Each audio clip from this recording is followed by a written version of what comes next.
What's going on, everybody? Welcome back to the show. I'm your host, Frank Wilkes, and welcome back to the Clintonville Slasher for day 3 of horror movie and TV shows. I'm going to do a review of every day until Halloween, till the release of my film, The Night Howler. Now, today we're going to be talking about this short series, Midnight Mass.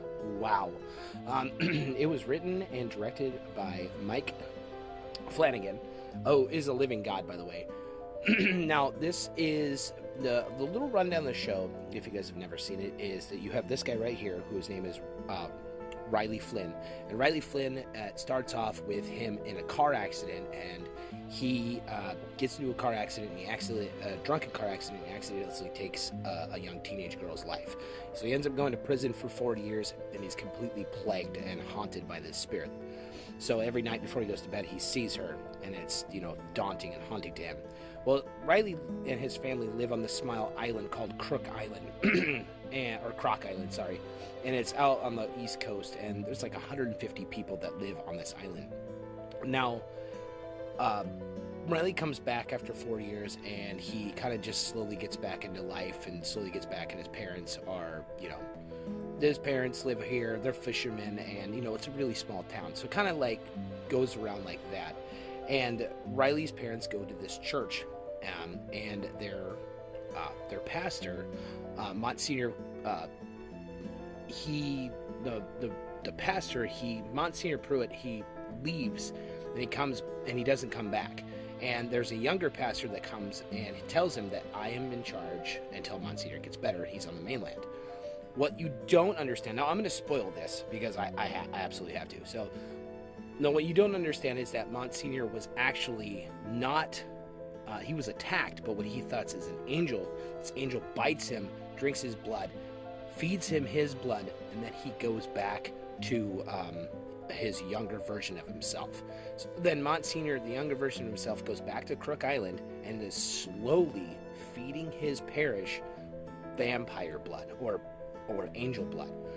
Now, that's about as much of the story as that I'll ruin it for you. But this show, if you want to study film, this show is very good when it comes to like character building. It is a slow burn, but the character building that it does is so good.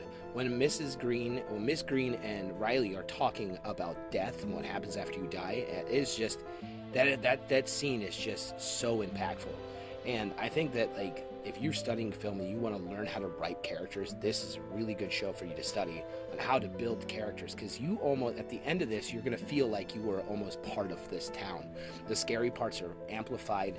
They're way scarier. Now, the last 2 episodes are just insane. Bloody, gory, it has such a rad build-up to it, and every character you get to know them. Their stories are so much...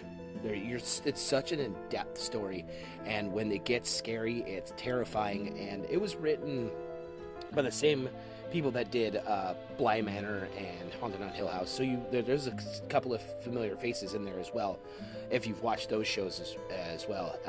So it is like a very character-building TV show, and it is very, very, very good, and very, very violent, and very satisfying. The ending is so good that I cannot stress how good that show is, how much fun it was to watch, how much I felt like every character had a really good story arc, especially when Riley's story ends. It is, you feel for this guy. And, he starts off as, the drunk guy that took this kid's life, and you're kind of like, this guy's a monster. And then you don't really feel bad for him, but at the end of his story, you really feel for this dude. I mean, you really feel for this guy. The way it was written is just so amazing. So if you guys have never checked out Midnight Mass, do yourself a favor and take a watch. It's streaming on Netflix right now. It's a Netflix original, so check it out. If you're new to the channel, please like, comment, and subscribe, and I will see you tomorrow. Stay horror, stay excellent to each other. Later, dude.